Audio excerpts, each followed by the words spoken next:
Assalamualaikum. Hari ni 15 hari bulan 11. Sebelum balik kampung ke Temerloh, singgah makan dulu. Dekat mana? Dekat Lemang Pak Said LPT. Ya jom. Ni pot abang lori ni. Dah jadi macam pot saya dah sekarang. Singgah makan dulu kat sini. Okey.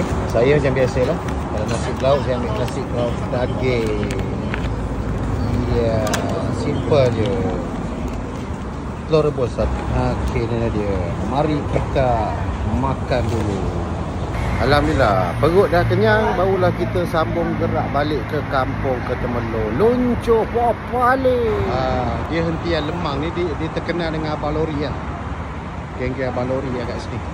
Abang Lori memang dia singgah sini lah. Makan ni pun okey, murah.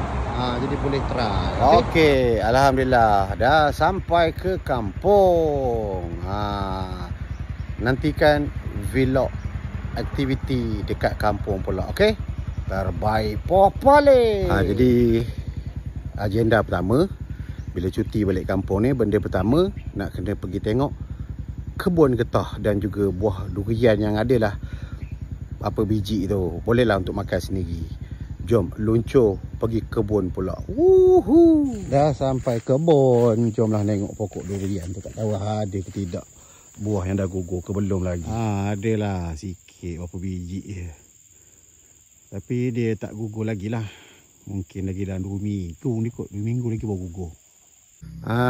Jadinya dah tengok kebun lah. Kebun pasal lagi terkawal. Tak semak. Tapi belah pokok durian tu semak lah. Nanti kita buat projek menebas lah. Okey. Balik kampung benda pertama tengok kebun dulu. Apa-apa pun luncur Popale. Jadi itulah dia vlog saya untuk minggu ini. Jadi anda semua nantikan pula vlog saya pada minggu hadapan. Ke mana pula kita. Yang pastinya kita nak meluncur ke utara. Nantikan vlog berikutnya daripada Lan Zero. Okey.